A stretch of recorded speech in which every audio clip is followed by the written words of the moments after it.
Yes. Okay, perfect, perfect, guys. Yeah. So let's kick off then. Yeah. Yeah. Great. Over Thank to you. you, Deep. Perfect. Yep. Thank you. Thank you.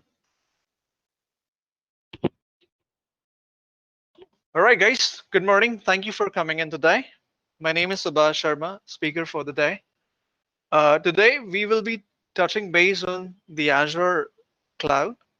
The topic for the discussion will be Azure tenant, subscription, storage, pricing, and maybe a quick walkthrough, if the time permits, to wrap it up all that I said in an hour.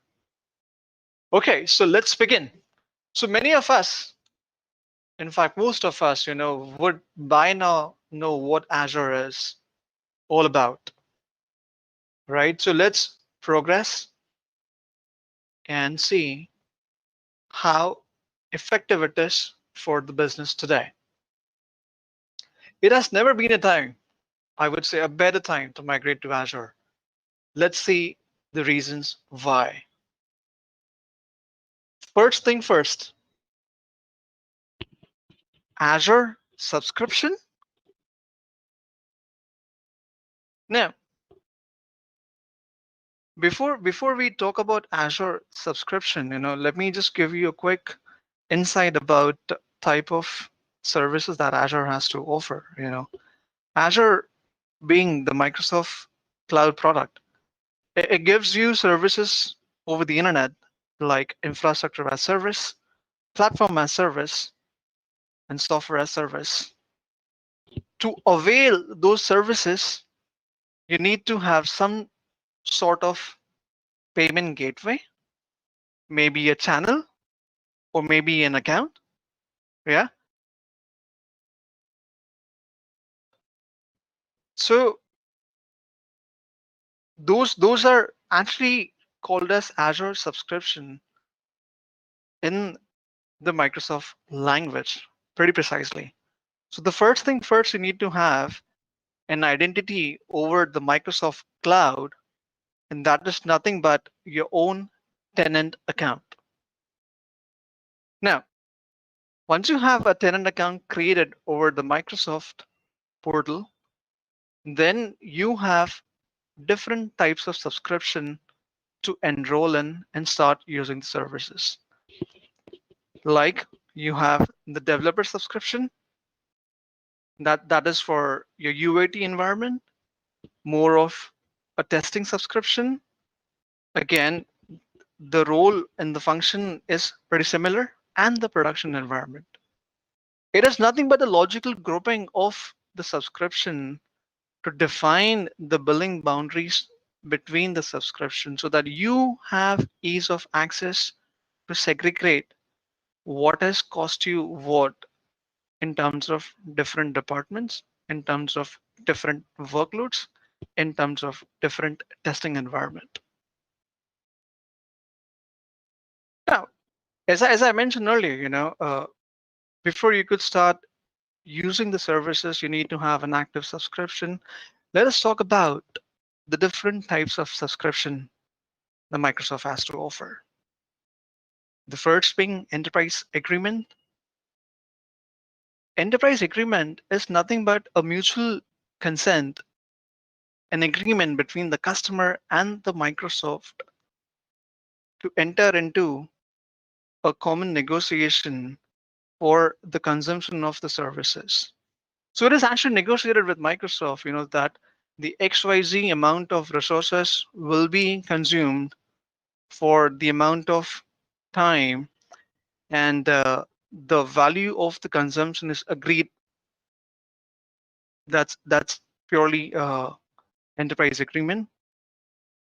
Reseller is simple, flexible.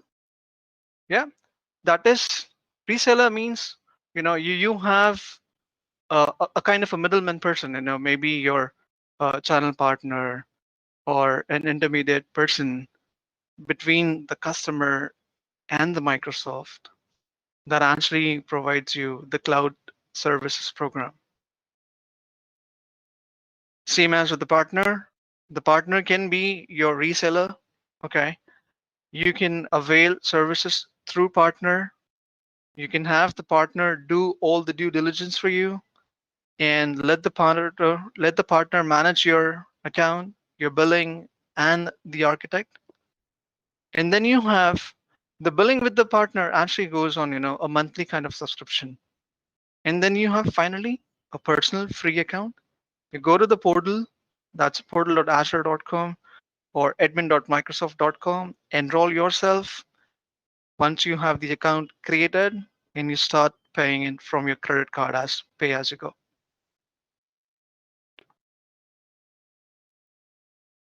Now, with subscription, you have certain limitation and the usage. Let's talk about it.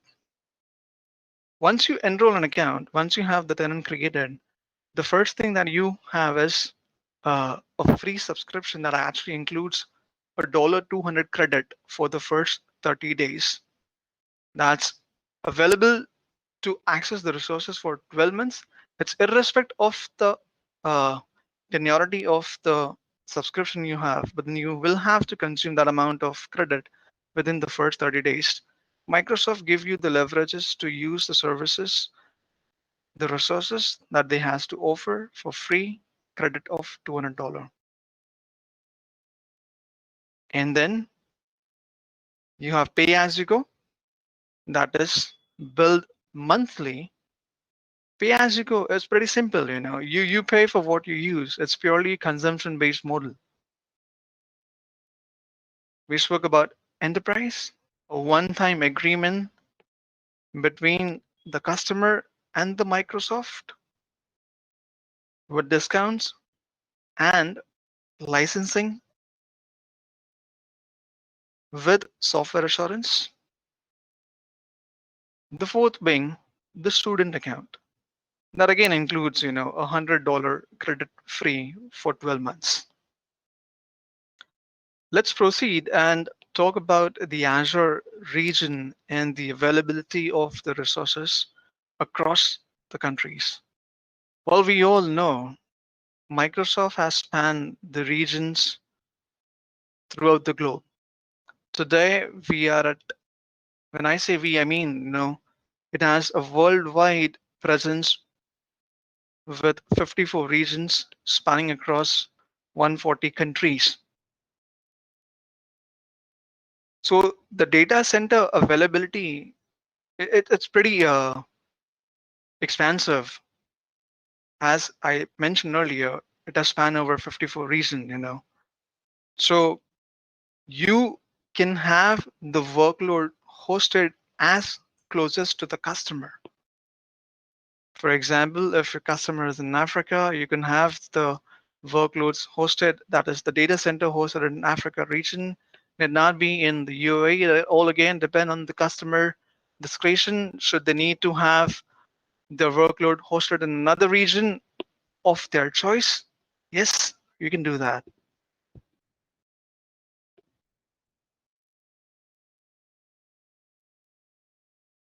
Now, let's talk about Azure Active Directory, which is kind of a cloud-based identity access management for the users. A cloud-based suite of identity management capabilities enables you to securely manage access to Azure resources, services for your user. It's kind of a directory environment that actually help the administrator to ensure the users gain access to what they need. It's kind of a typical, it actually comes from the typical Active Directory, or I would say native Active Directory environment. However, with the single sign-on enable in your environment, let the user access the app seamlessly. All they need to do is authenticate their account one time on the portal itself, and then you can seamlessly access the applications published like your Office 365, so on and so forth.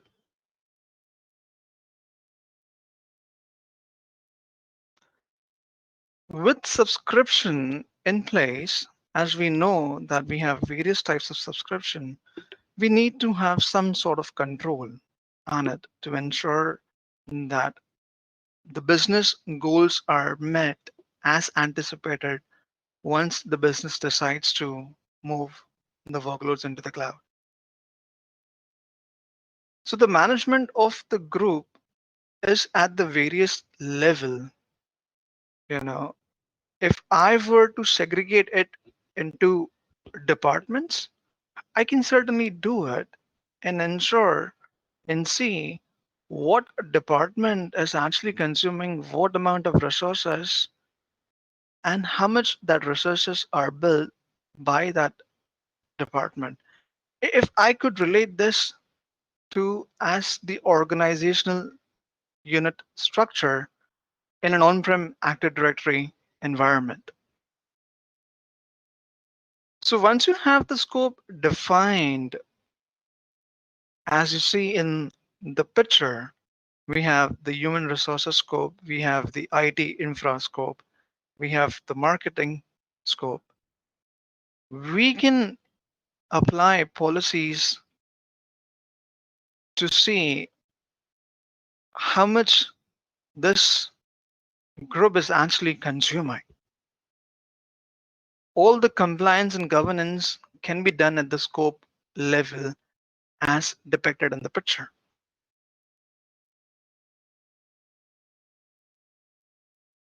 Well, now that we know the type of services Azure offers, the subscription associated with the tenant and the management group, let us talk about the factors influencing or affecting the cost in the Azure. Well, there are various factors influencing cost in Azure, but let us consider the major one. There are six primary factors affecting cost. First being the resource type.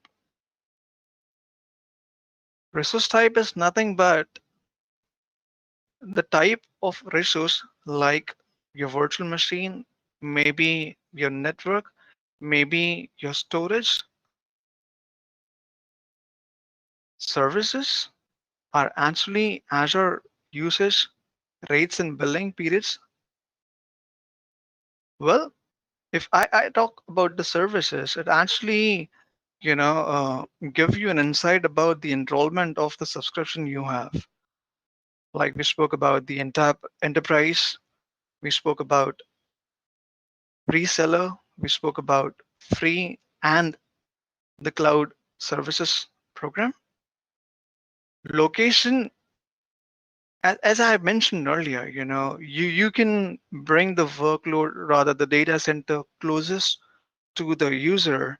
It actually plays an important role to identify cost of the services offered by the Microsoft for that particular location. So it is pretty imperative for us to understand or us to assign the right location for the user per his presence and availability.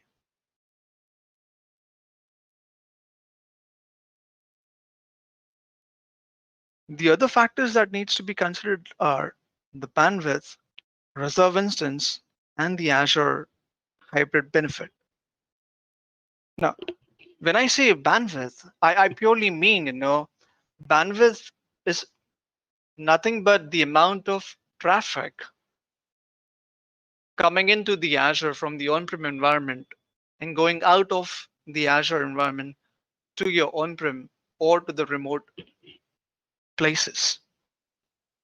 Inbound traffic to the environment of Azure is free by Microsoft. However, we need to also consider the outgoing traffic from the cloud to the on-prem environment, and the other destinations are chargeable. Reserve instance.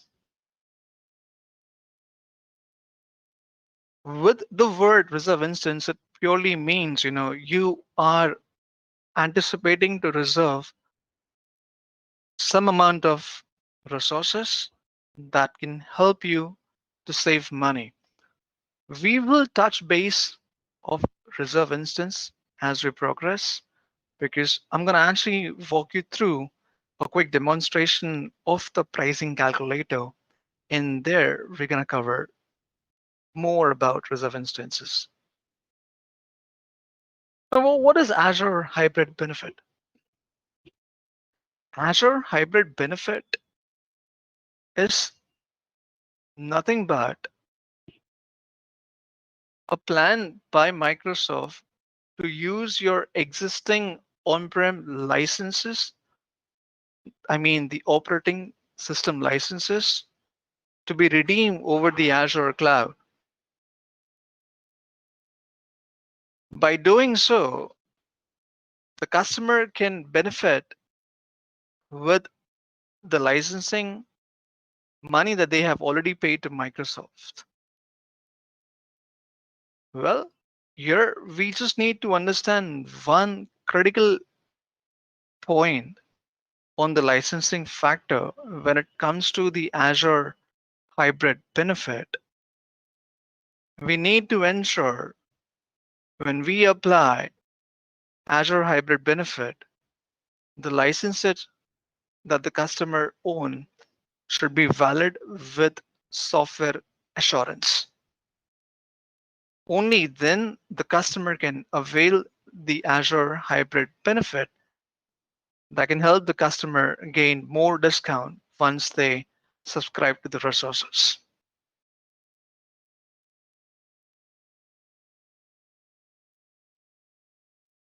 We say pay less with Azure and then comparison with the other cloud service provider for various reasons. The first thing is Microsoft services are interoperable with third-party vendors. So does is the AWS. However, Microsoft being the giant in the industry from long time ago, their applications work hand in hand without any trouble, and that is the biggest win across the other platforms of cloud. When it comes to price comparison with AWS or with any other cloud service provider, Microsoft will always have an upper hand. The key is with AHB. When I say the key is with AHB, I mean you actually have now imagine if your customer uh, owns n number of servers, for example 10 servers, and if they have to have AWS uh, involved into their environment, the amount of money that the customer may land up paying will be for the licenses, will be for the resources, and will also have to ensure, or rather do a due diligence on the compatibility of the workloads to be hosted over AWS. With Microsoft, it works seamlessly. Yes, it works pretty seamlessly because the other applications that we may anticipate that are in daily usage, like Microsoft Word, PowerPoint, Excel, the database, maybe the internet browsing capabilities, you know, and at the same time, if we talk about the licensing factor, you always have a win situation. When it comes to pricing, we have three different models: pay as you go, which is purely a consumption based model. You have reserve instance. A subset of reserve instance are a year instance or a 3-year instance. That we will cover when we touch base on the pricing calculator.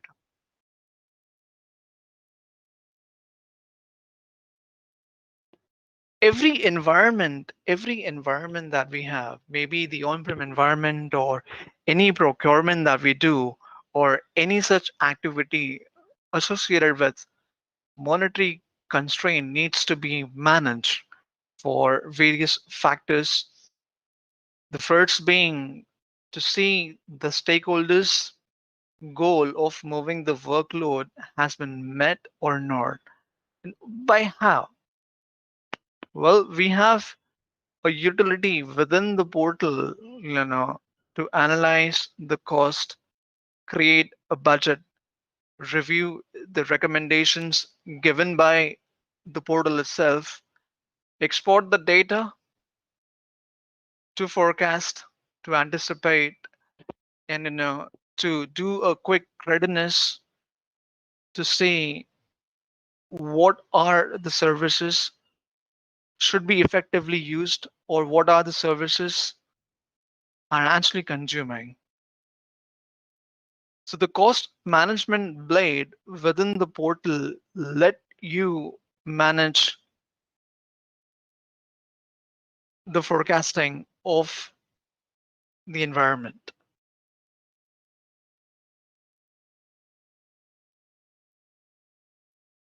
There are various ways a customer can actually save money when it comes to the Azure cloud. You can have the Azure services like your virtual machine uh, created with the reserve instances that can save money. You have Azure hybrid benefits. Like I mentioned earlier, you leverage your existing on-premise licenses, redeem it with the Azure virtual machine with software assurance, guys. Remember that point. Yeah. It's kind of a key that you need to proactively educate the customer that all your licenses are should be valid with software assurance should you need to leverage Azure hybrid benefit. And then comes monthly credit, some sort of benefits, kind of a promotional offer from the Microsoft for testing the environment given by the Microsoft to the developers or to test your new solutions on Azure. So in a nutshell, the customer is always at the win side when they have their workloads hosted over the cloud.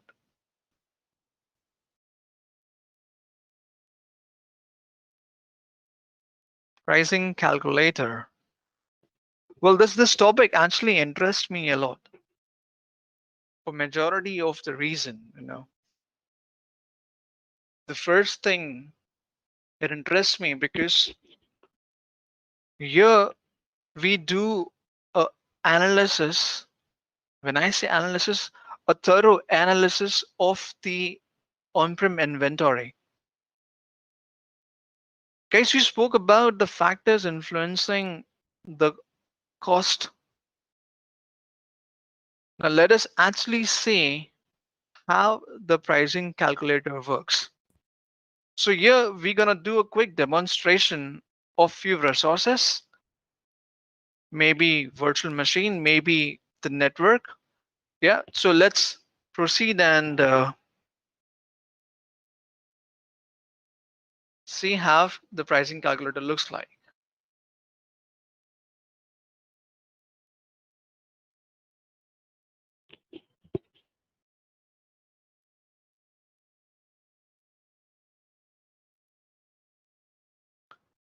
Guys, just give me a minute. Let me switch over to the Chrome tab and then I can present you my screen.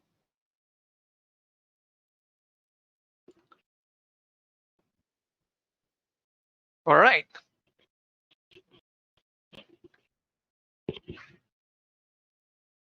To browse the pricing calculator, you can either do Google or you can directly go to the URL. That's the Azure pricing calculator. The first link that you get is your pricing calculator link. You sign on with your account. I'm gonna have my domain account Logged in? Okay. This is the typical page of the calculator. Now, I'm going to put up a scenario where the customer is actually in UAE. All right. So we're going to have the region selected as UAE North, and then that customer needs to uh, maybe a couple of virtual machine storage. He's thinking of migrating his on-prem environment to cloud. So let's assume that he has to have his domain controller created on the Azure cloud. So from the left pane, we have the services blade, and on the right pane, it's kind of the description. So I'm gonna have the virtual machine selected and go to the virtual machine column. I actually have a few estimate already saved. Let me close that and create a new one. Okay.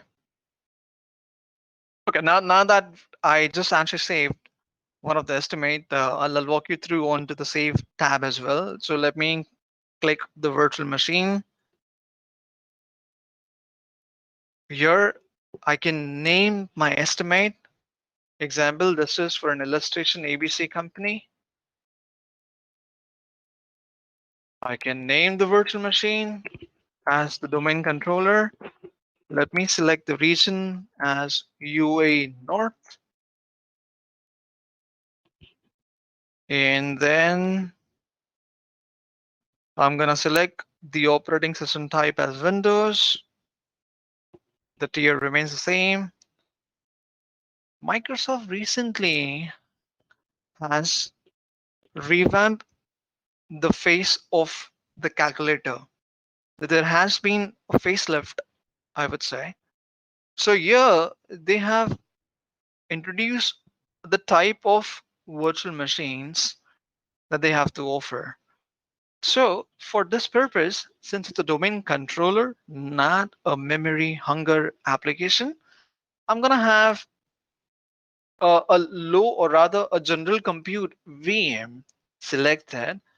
So I'm gonna have maybe a 2 gig RAM, or let's go with the A series with the 4 gig RAM.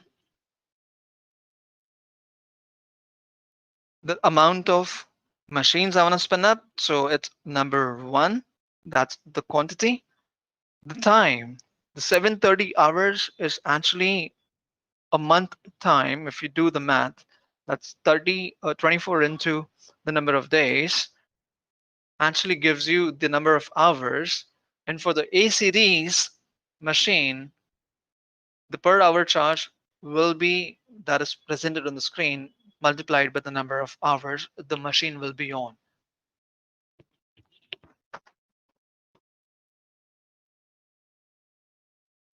The savings option column here is the actual understanding of what we spoke at the beginning.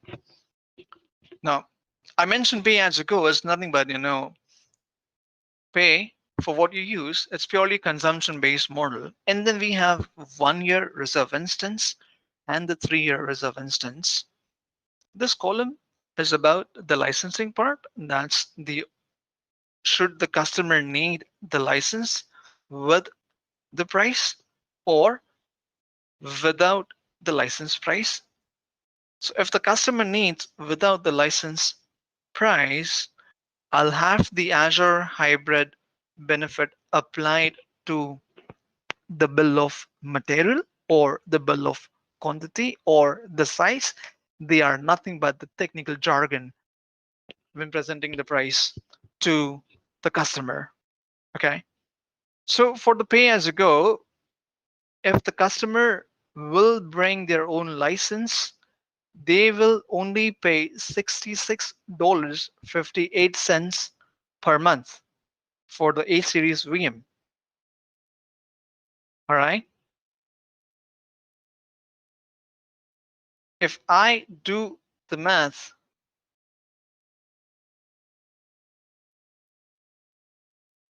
let me round that off to 67 per month. I'm gonna write shorten, guys, so please bear with me. So for a year, the customer will pay 804. That's $804. Well, let me show you the magic. Yeah, the magic lies with the reserve instance pricing. Guys, it is very imperative for us to understand, will the customer benefit with the reserve instance model or not? I will 100% say it's an affirmation as yes, the customer will benefit with that model, because knowing the amount of workload, and the config that you have chosen, if you think that will suffice your need, go ahead and reserve that instance. Now, I purposely chose this A series VM and I could not select the reserve instance. A thin line to understand, a thin line to draw when it comes to the VM selection. Not all the VM series will have the reserve instance availability or the benefits.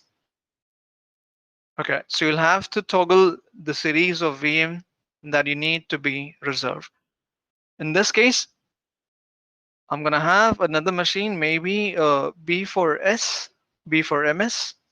The pricing is again 146. So let me change to 146. So for a 146 USD machine, at the end of the year, the customer will pay 1752. When I choose the reserve instance option for the first year, the customer definitely gain 42% discount, which is a win situation. If you see the price now from 146, it has dipped down to $85, a pure saving of 61 USD. Imagine the amount of money the customer will save if they have n number of virtual machine hosted over the cloud. So let me summarize. You can have the workload be built by the pay-as-you-go method. You can have the workload built by the reserve instance model.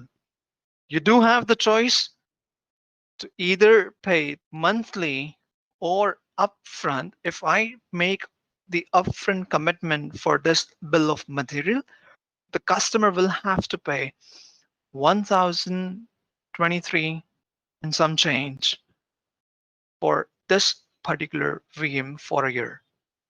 If the customer wants to reserve it and pay in an equated monthly installment, absolutely the customer have the choice to pay monthly as well.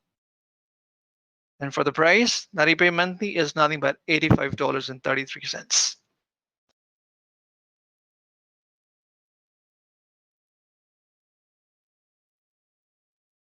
Now let me actually add another important component that a virtual machine will have is nothing but the storage account. Guess what we are doing here is nothing but building an estimate for a customer, a fictional company called ABC. Now, when you have the virtual machine created, Good. You have your operating system finalized. You have the RAM assigned to the machine. Now you need a storage. Well, let us quickly go ahead and do that. We are running short of time, so we'll have to ensure we cover what has to be covered. Okay, we have variants of the drives to be selected. Maybe premium, standard. I'm gonna go with the premium just for the illustration purpose. I'm gonna have one disk attached. That will be your OS disk, and that's the price. For 120 gig capacity, the customer will land up paying $21. Lastly, I'm gonna have the network assigned. That's the virtual network, and I'm gonna have the backup of the virtual machine added to the price. Azure backup, Azure cost management. That is again an inbound. I wouldn't say, when I say inbound, I mean the default utility for the managing the price. I'm gonna have the same type, region, UAE North, the amount of data transfer. Guys, if you recollect, we spoke incoming traffic to the environment in the cloud is free, the outgoing transfer is chargeable. So this is the amount of price that the customer pay for the n number of data to be transferred. That's fair enough. I'm gonna have UAE North again selected. When you pitch for backup, guys, you need to understand what you're trying to back up. I can back up my Azure virtual machine to the Azure cloud. That's Azure to Azure backup. I can have the on-prem environment backed up in the Azure cloud. I can have the HANA. I can have the Azure files to be backed again in the cloud. For now, I'm going to actually have the on-prem environment. That's the on-prem domain controller for our illustration to be backed up. One server. Uh, Let me actually go with 100 gig capacity. So for 100 gig capacity, I need to have the policy defined. So I'm gonna go with the best practice. 4 weeks. That's the retention for your backup, and I actually have a 1 year. Redundancy is nothing but the availability, or as the backup. I'm gonna have that backup be stationed to the local data center and not to the geo that's published or span across the other regions. Okay, let the calculator do the other math automatically. And okay, so we have the domain controller build. We have the storage account, that's the operating system drive added to the machine. I have the network. I have the backup in place. I have the cost and management utility enrolled to the BOM, and then I'm gonna have a quick export. On exporting our quantity,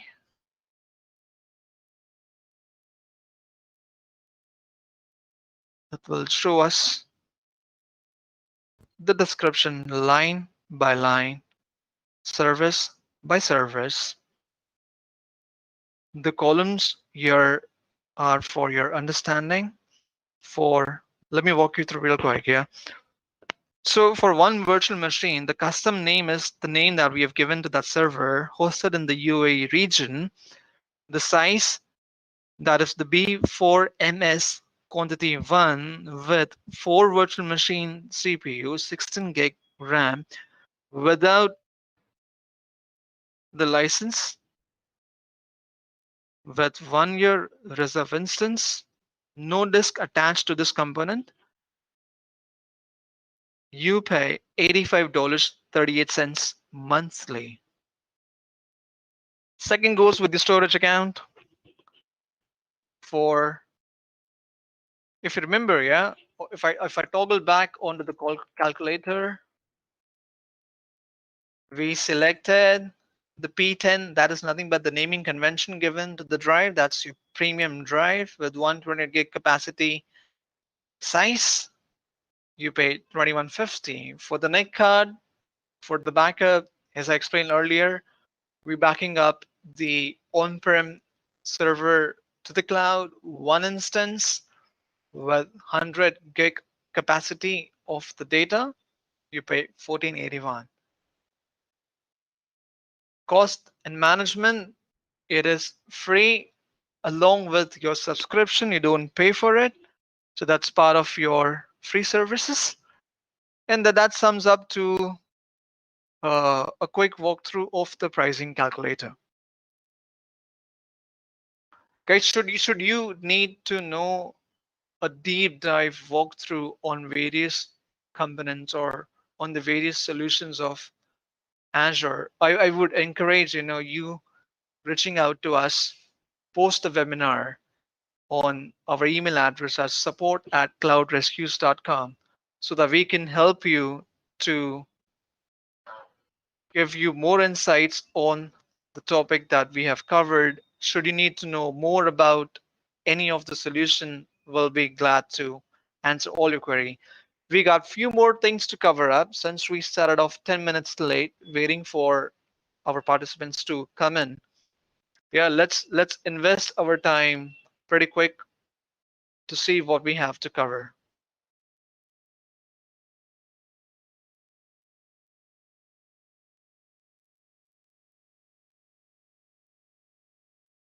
So far, we covered types of subscription, we covered the reason, we covered the management group, the factors influencing cost, we covered the total cost of ownership, we covered cost management savings. Yeah, yeah. Azure policy is, as we know, from the word policy, it only talks about the type of policies that we can actually assign to the number of scope or to the number of services or the number of SKU. That's nothing but the product to be assigned. We can have the policies defined to the compliant devices and the non-compliant devices to ensure that the environment is healthy. Everything, every service, every product comes with a service agreement. So let us actually spend a quick time with the service SLA for the resources.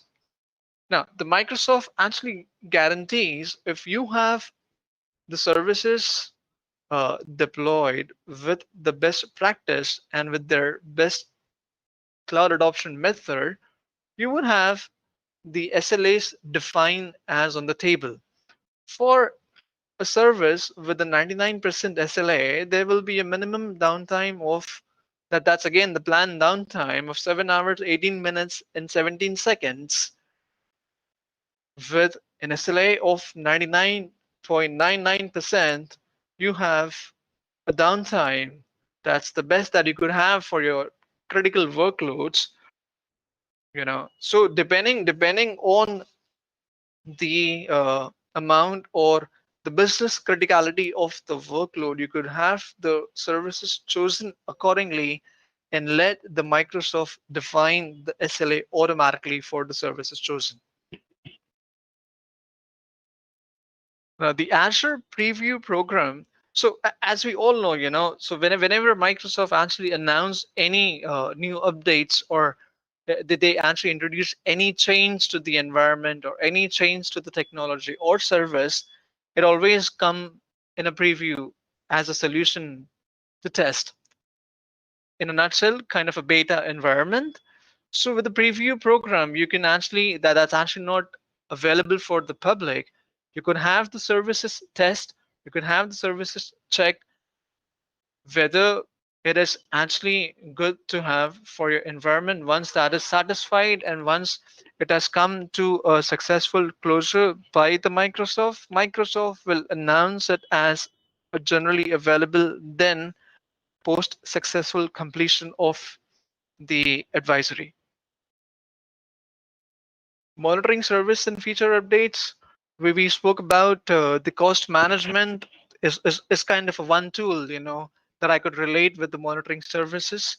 that actually help you to analyze the billing of the services and the resources, and will also educate you what all services needs to be optimized with their readiness tool like Azure Advisor.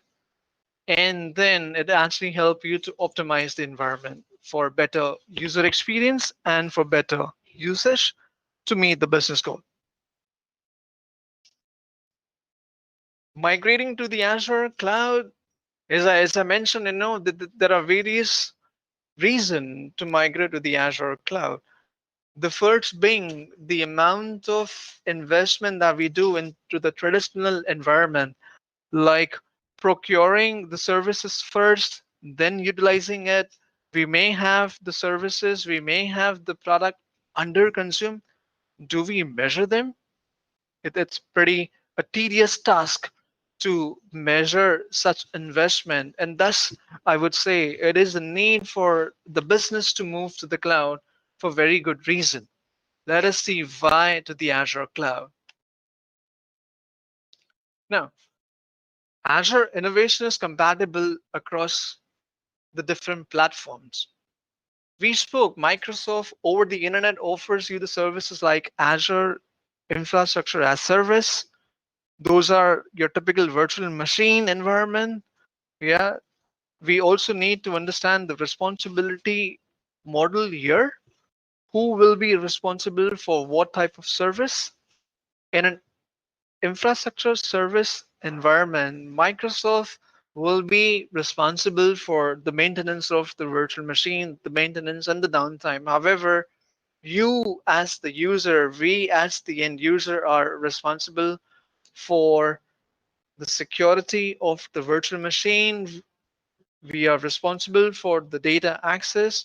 We have n number of workloads readily available, tools available to be moved to the cloud. We have Azure Site Recovery, a great tool by Microsoft to do a readiness onto your on-prem environment, give you a quick output. When I say quick output, and actually once you do an analysis using the tool, it actually tells you which servers. When I say server, I mean the workloads are readily available, seamlessly can be migrated onto the cloud, and will actually give you a kind of a checkpoint or a checklist to educate you how you need to have the migration optimized.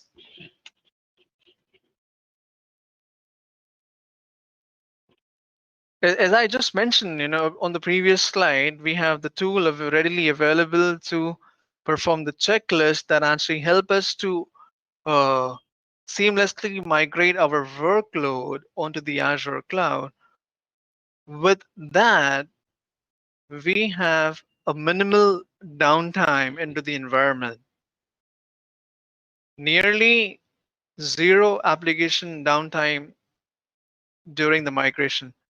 Guys, we also need to understand when we actually talk about such statement within information, we also need to know what amount of or what type of workload the on-prem environment is actually housing. All right, so that's the job of the tool itself to educate you that the service or the workload can be migrated or cannot be migrated, or what could be the consequences during the migration phase. Now, the best practice example building a cloud business case is nothing but first thing first, data gathering. We need to engage with the customer to understand what is the on-prem environment is all about.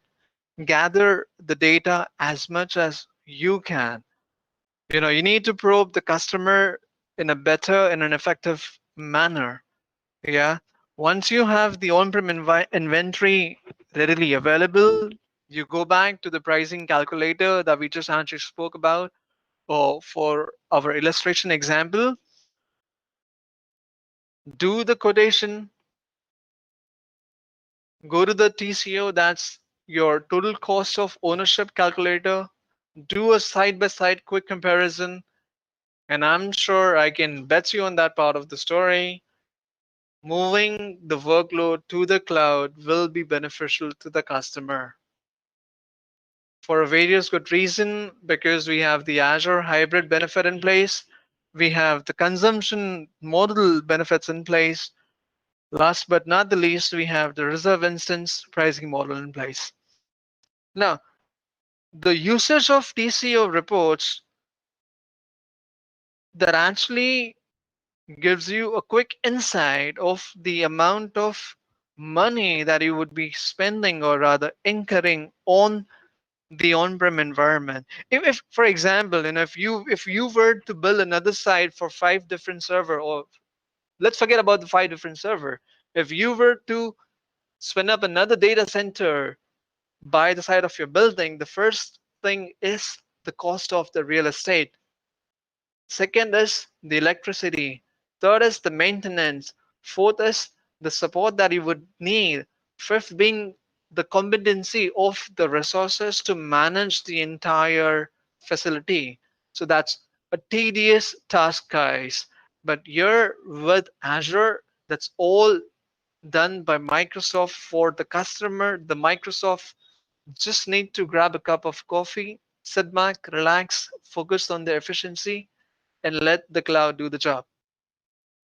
So that's the beauty of the Azure cloud when it comes to service hosting, when it comes to the virtual machine hosting, you name it, and that's readily available in the cloud.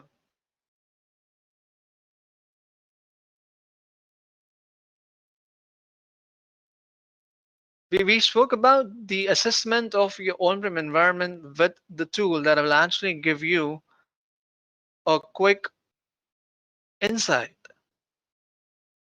Once that insight, or once you know the readiness is thoroughly determined, then actually comes the critical decision of what type of service to be opted.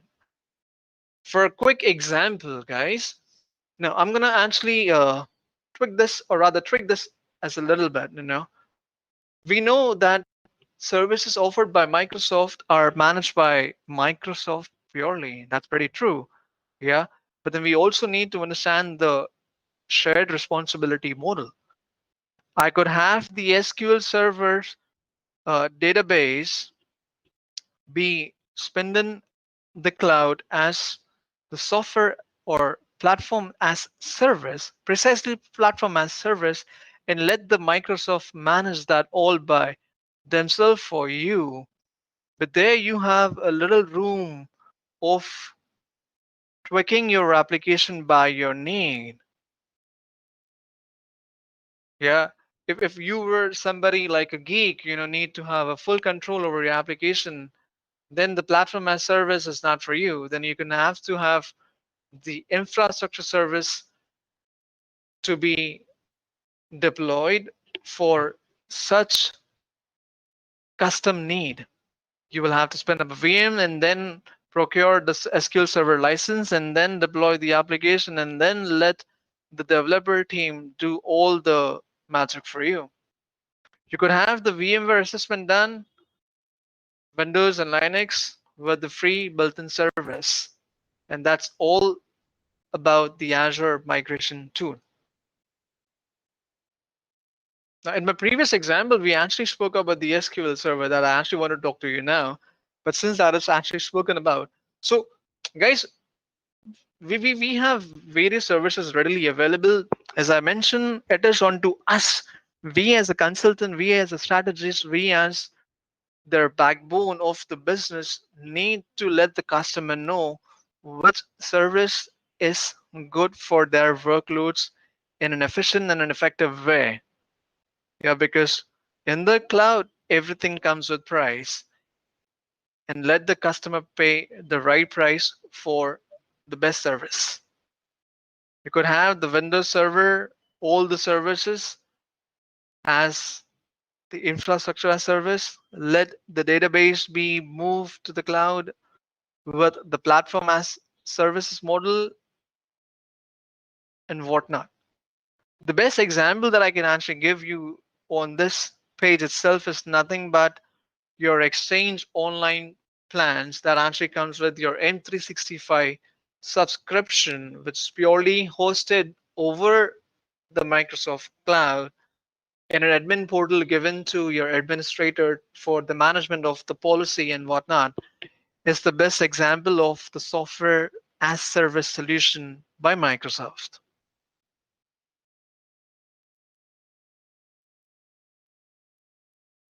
Now, the app service tool or the migration tool actually do a lot of the work for you at ease.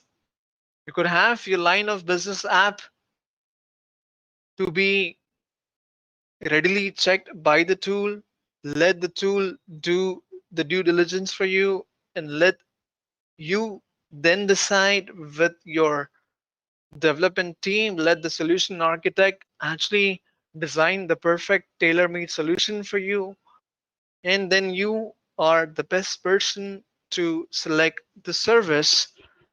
When I say service, I mean, should you need the infrastructure as service for that particular SQL database, or do you need to actually have the platform as service to be in place to host that environment? Once you have all that thing moved into the cloud, you need to have the governance in place. That's pretty much important. As we all know, in our conventional environment, we have the firewall in place, we have the policies deployed, we have whatnot. You tell it we have all the rules abide by the compliance. We need to have the governance. The governance actually uh, help us to proactively forecast the environment billing. We can proactively ensure the security is in place. With the monitoring tool, we could have the forecast completed, because with the monitoring tool, you can actually deep dive into the environment and see all the environment is healthy as it should be by the best practice method. And once that is done, all you need to have is the automation services like your Logic app and other services by the platform in place to ensure that you automate your task and relax on your environment. Well, this is a quick overview of the app service plan that is typically the part of the platform as service. Once you sign on to the environment, when I say the environment, I mean once you sign on to the cloud, and should you decide to host a web app or any app or web application platform as a service, this is the tier that you will actually have to be enrolled. A quick design of a basic web app. When I say a basic web app, an app cannot be basic, yeah, but when it comes to an architect of the app based on the tier, you could have the app built by different tier, and you can have the app be in different region. That's your high availability and scalability. So that's kind of an advanced uh, conversation that I would not be able to cover now.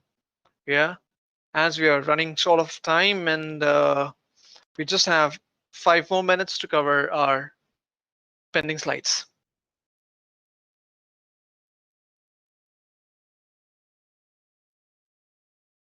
Azure Site Recovery is something that I actually want to spend a couple of more minutes. Let me discuss this out by giving you a quick architect. You know, site recovery is nothing but a mechanism that you could deploy onto your on-prem environment, uh, so that for any good reason, if your on-prem environment goes down, you have all the services that are mission critical for your business to be up and running, be readily available in the cloud. That's the quick definition in a layman language. Yeah, However, the configuration is not actually in layman language. It requires a quick, or not quick, but a deep understanding of the components required for the deployment of the Azure services, site recovery, and the configuration to be done onto the Azure portal. Uh, this is a multi-tier app with the high availability design from the primary region to the secondary. Let me actually talk in this way. If I put it across this way, the internet as your on-prem environment, and for any good reason the on-prem goes down, you can fail over to the primary region in the cloud and have your services up and running. So that's kind of an highly available environment with an active mode. You could still replicate all your workload onto the another region. That's kind of a active environment with the DR. That's typically known as business continuity plan with disaster recovery. This is kind of a quick overview of the Azure site recovery. When your primary failed over, you can fail back to the region one. And should you need the DR in place, that's your BCDR, you can fail it back to the secondary region.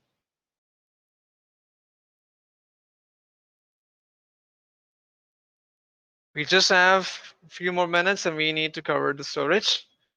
Storage, if I could relate on to the previous example of the pricing calculator, we have different types of storages available, like the premium disk. Those are your managed uh, storage type. We have the blob. Those are the unstructured uh, data. When I say unstructured, I typically mean the data like your executable files, data like your Windows Media Player, data files for your Word, PowerPoint, Excel, whatnot, can be considered as the blob storage. The storage services are the containers, file, tables, queues. Those are typical, from the development perspective. For a layman today to actually understand the storage, for a customer to know what storage they should opt, the simple way to position this is by questioning the customer what type of data they need to be backup, or what type of the data need to be stored into the cloud. If the customer proactively inform you the data that they need to backup is for the database, then guys, there's a thin line to understand whether they need to have the backup with the different tiers of the services to be offered, or it can be as purely file share. When I say purely file share, in an on-prem environment, we have the file server deployed and we have the drives mapped to the user. Yeah. So that's kind of your distributed file system environment. And that is what exactly is the file share storage services offered by the cloud in the Azure cloud environment. When it comes to the selection of the blob storage, we need to also understand the different tiers of the storage. It could be as hot, it could be as cool, it could be tier, and more or less, I would say the best way to gauge that information is actually to question the customer on the type of data the customer is actually wanted to have it backed up over the cloud. With this, I think I've done the justice to the time and to the topic that we have spoken in webinar now. Thank you for your time and thank you for coming in.